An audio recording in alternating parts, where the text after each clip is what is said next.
I made it. Hallelujah. This is going to be an awfully hard act to follow, though. My wife, we've not only 41 years, 42 years it is now. We're going to work for this. So, yeah, thank you. But, yeah, it's always good to hear those pleasant stories. We have a lot to gain from those who are suffering now and in hopes of recovery. I've been through some of that myself, and it's not easy. People suffer from anxiety, and they don't know where it's coming from. As he mentioned there, just a simple song, which is rather depressing, can actually cause people to be subject to anxiety. I don't know if you've ever suffered from anxiety, but it's not a very pleasant thing you have to deal with. Anyway, here goes nothing. Yeah, I just want to thank each one for coming here today, because I'm the, what do they call it? I'm emeritus, I guess. I have the emeritus status. I'm retired, so to speak. But I'm not really retired. I'm just, people think I don't do anything, so I go home and do stuff. I try to do stuff. and anyway, I want to talk about a similar subject to that. I think that my sermon today is very much what Alan had to say with his. I think they complement each other. So anyway, we'll start over here. I'm going to call this Walking with Yahweh. When we walk, we do, those people who truly love Yahweh, and I know you all do, and those who are seeking Him out all the time, these are the people who do anything. I've been in that category for quite a while, because I love Yahweh, and you all do, but I'm looking for something more in that. We have a special calling from Yahweh, and as we go over here in 1 Peter 2:9, it says, "But you are a chosen generation, a royal priesthood, and holy nation, a peculiar people that should show forth praises of Him who hath out of darkness and into His marvelous light, which in past time were not a people, but are now the people of Elohim, which had not obtained mercy, but now has obtained mercy." We owe all to Yahweh and Yahshua. You think about it. And so this is how I'll start the sermon here. Let's turn over to Deuteronomy chapter 28. Deuteronomy chapter 28 is one of those passages in the law which is there to stimulate us. And I was enjoying it. I don't know what your favorite book is. My favorite book is, at the present time, it shall remain so, I think, but it's the book of Deuteronomy. That book was written by Moses. Of course, the conclusion on it, at the very end of the book, was undoubtedly written by it would have been Joshua or one of those fellows. I think it usually said probably Joshua that did it. And he, as it says here in Deuteronomy 28, starting with verse 9, he says, "Yahweh has established thee an holy people unto Himself as is sworn unto thee, if thou wilt keep the commandments which Yahweh Elohim walk in His ways." That's what we want. It's elsewhere. If you go over to Matthew 5:48, here Yahshua says, He's commanded us to be a holy people, and He says, "Be therefore perfect, even as your Father in heaven is perfect."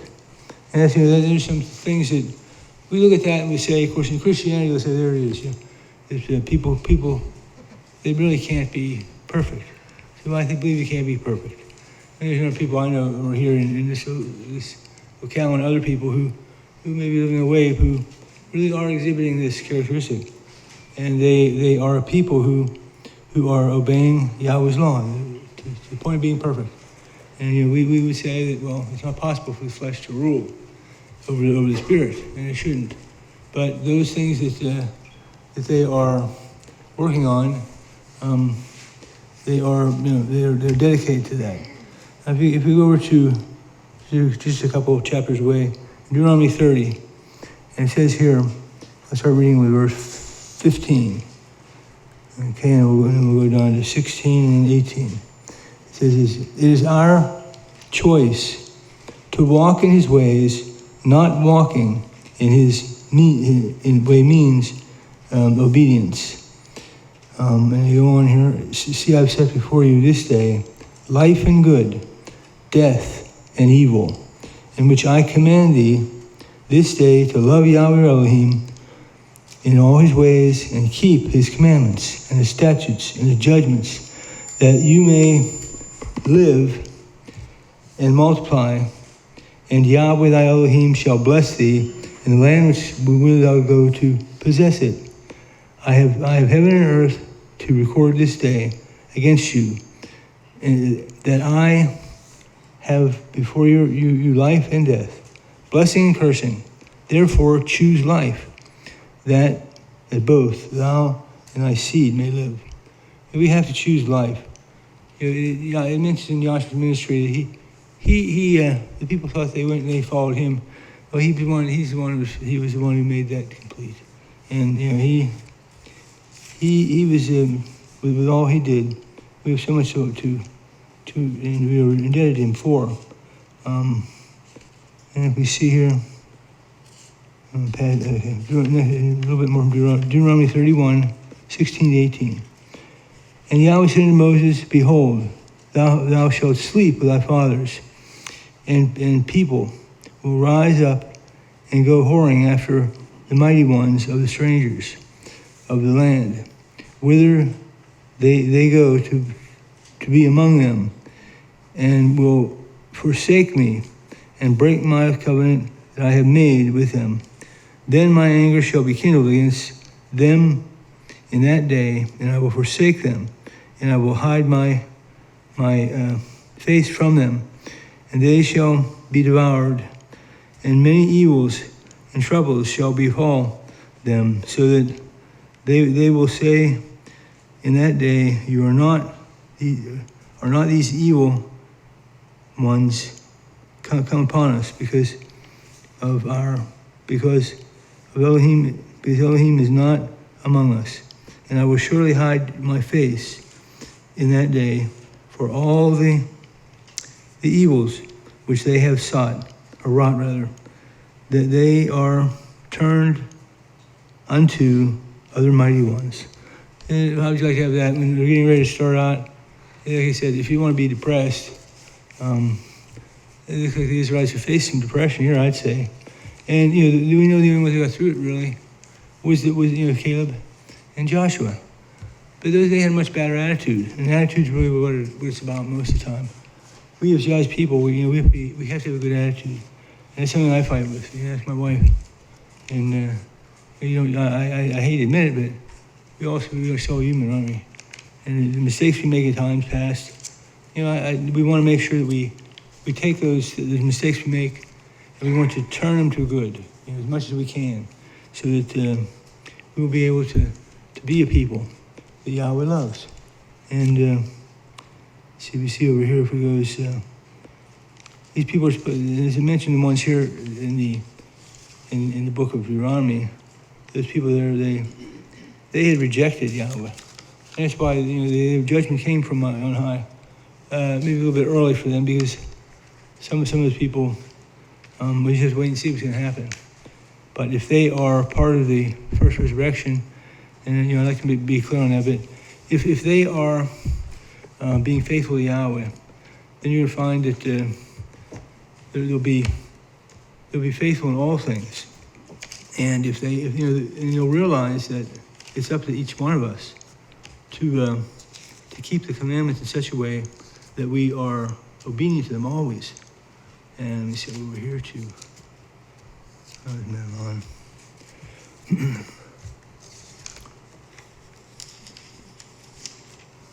Let's see.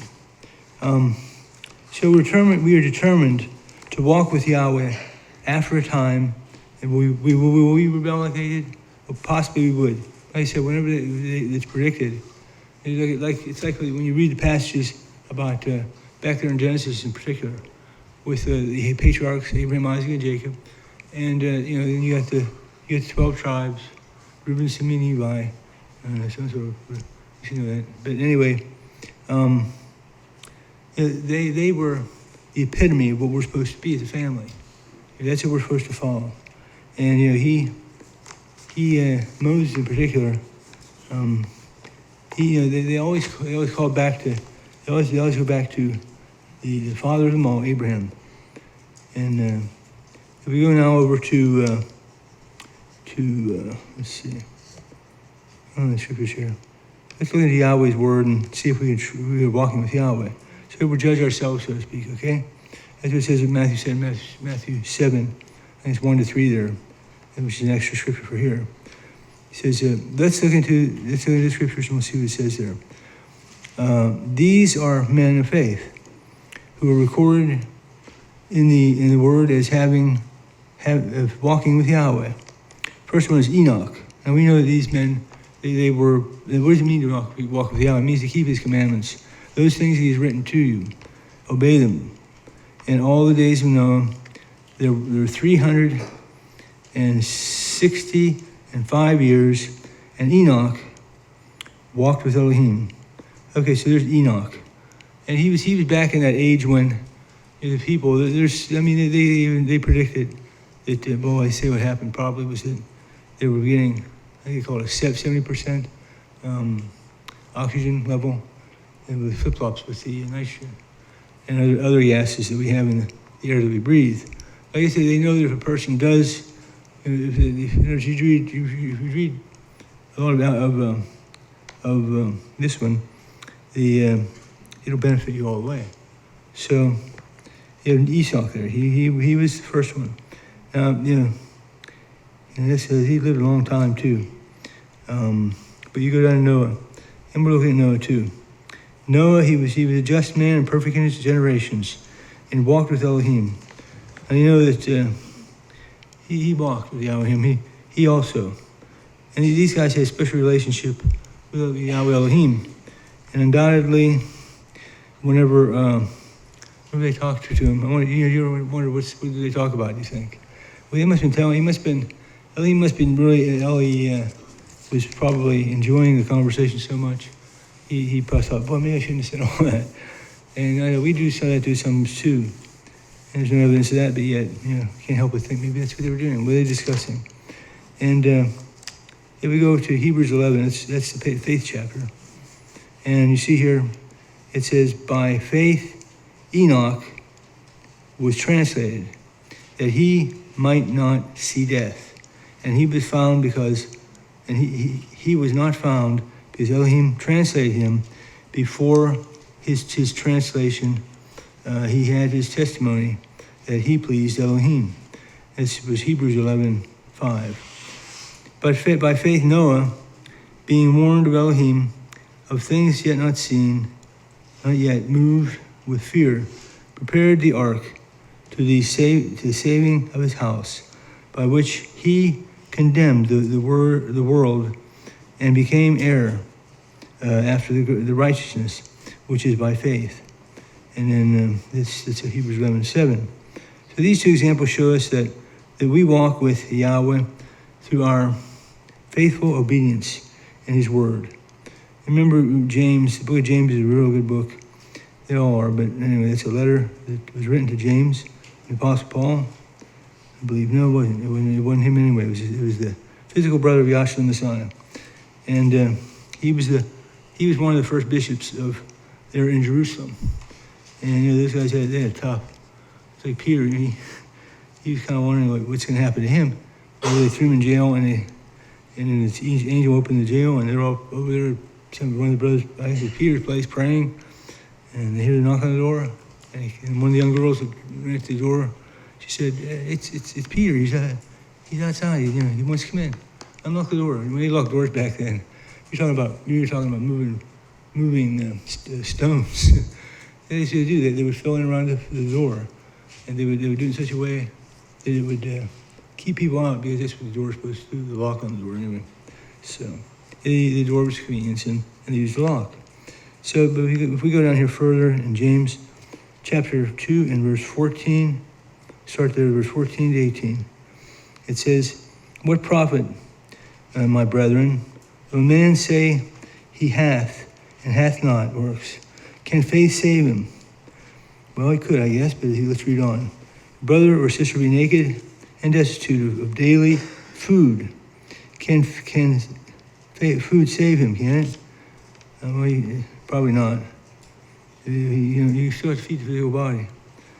A brother or sister be naked and destitute of daily food. And one of you say unto them, depart in peace, and be warm filled with notwithstanding. Ye give them not those things which are needful of the body. What profit does it? He goes on to say, so faith, that hath not works, is dead, being alone. Yes, a man may say, you have faith and I have works. Show me thy faith without thy works, and I will show you my faith by my works. For as the body without the spirit is dead, so faith without works is dead also. That's a mouthful there. I mean, you can see that very deep answer here. And that's the way it was. He was very straightforward in his what he had to say about the law. Imagine to be around a man, but they're very, very interesting with a sister like that. Okay, here's the end of that one. Finish, yeah. Thus saith Yahweh, stand you in the ways and see and ask for the old paths, which is the good way, and walk therein, and you shall find rest for your souls. And so we see this one. This is an important one for us. Thus says Yahweh, stand you in the way, and see and ask the old paths. We're trying to restore those old paths. That's what this ministry really is about. And I might say some stuff about the ministry because I don't know what I am. I just guess I'm here for a reason. And once I figure that out, I'll tell you. But in any event, I'm still looking. And I think Yahweh's showing me some things. But if you're going to be I don't know, I guess I've been living by Ephesians 4 these days, but it says here, we continue in faith. We go over to Jeremiah 6:16-19. And it says, but they said, we will not walk therein. I set watchmen with you, saying, hearken to the sound of the trumpet. But they said, we will not hearken. Therefore, hear you the nations, and know of the congregation that it is among them. Hear, O earth, behold, and I will bring evil upon this people, even the fruit of their thoughts, because they have not hearkened unto the words, nor thy law, but rejected it. Well, everybody has a reason for not keeping the law. And, like you all, I was raised in the Christian churches, and I was a Catholic. I was 12. And let it be known that I was not an altar boy. There's somebody out there they all write up there. They wanted me by it. The fellow that wrote it, he claims I was an altar boy. I wasn't an altar boy. There's nothing wrong with that, though, is there? If you don't know anything, if you know the truth, you better get out of there quick. And you're talking Revelation 18. Come out for my people.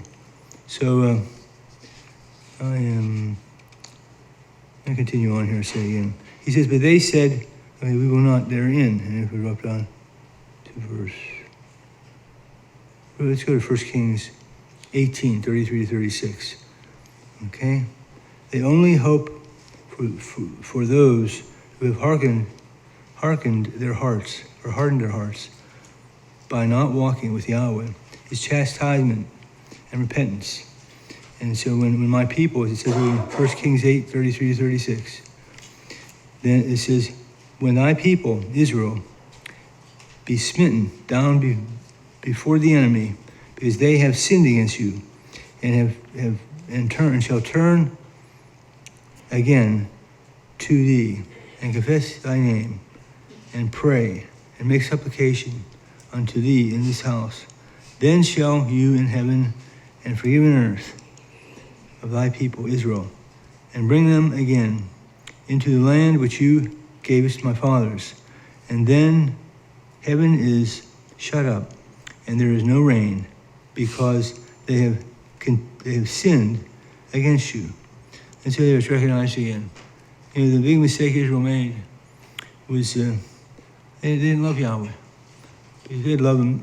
When Joshua was asked the same question, there was a lot of people following him for the wrong reason. But when he was asked about what's the two greatest commandments, he said, well, pretty easy. There is love Yahweh with all your heart, with all your soul, with all your mind. What's the second great commandment? Love your neighbor. Well, Yahweh, he's our neighbor too. But those are very important words to be spoken, because then you know what it's all about. People can say what they'll say about us here, and it's going to happen. We hear some, we jokingly kind of say that sometimes, but when it comes, we'll be ready. And as a person serves him, and it's like when you look in the over Matthew 24, where Yahshua, he's describing for his disciples what's going to be. And he mentions over there, at the beginning of the chapter, he talks about persecution all through it. But when you get to that point, the halfway point, I figure for that passage, in particular passage, is it was probably up in the with the man of sin, and what he'll do. But it shows that we have to do something to protect ourselves. And there's a lot of people who think of that. But that's why we're hopefully then we'll just. But we won't just see these ladies. We're going to learn some self-protection, so to speak. That be able to observe it on tape or something. I don't know. We'll see if we can do that. Although I don't know, it's up to my wife. And anyway, okay, we go here. It says, moving right along. So we're examining our spiritual walk, and we realize that there are many facets to that walk with Yahweh. And when we were walking with him, you get off the path. You get off the path. He's going to call you back. You got to go, and you got to be a willing servant of his always. They shall also walk in my judgments and observe my statutes and do them. And that's of course, from Ezekiel 37:24. You can see that over there. And we must continue to walk in the newness of life, having put the old man behind us. That's Romans 6. That's what it talks about. And that's a very, very important chapter. Yes, I know that you get up through there, and it zooms in and it shows you what Israel is. Okay, then we go.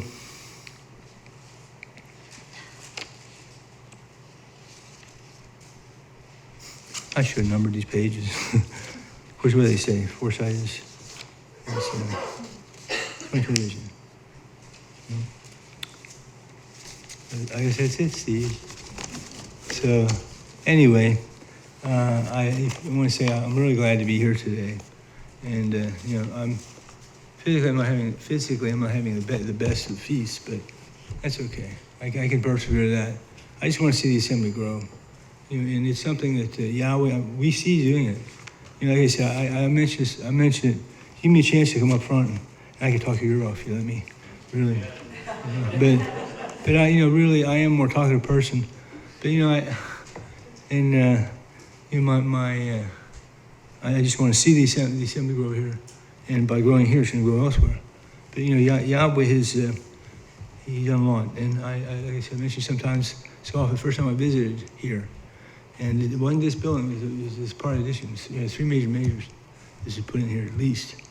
And whenever I came in, and there was Ryan, and Alan and Margie were showing me around, and who else we have? Where's Paul? Okay, he might be resting yet. Is he here? There he is, Paul.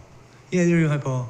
And I met Paul then too, and he was a new member for me to meet, and I'll never forget that really, because they treated me so nice. It was the day of Passover, and I was down at Rolla for that, and we came up here.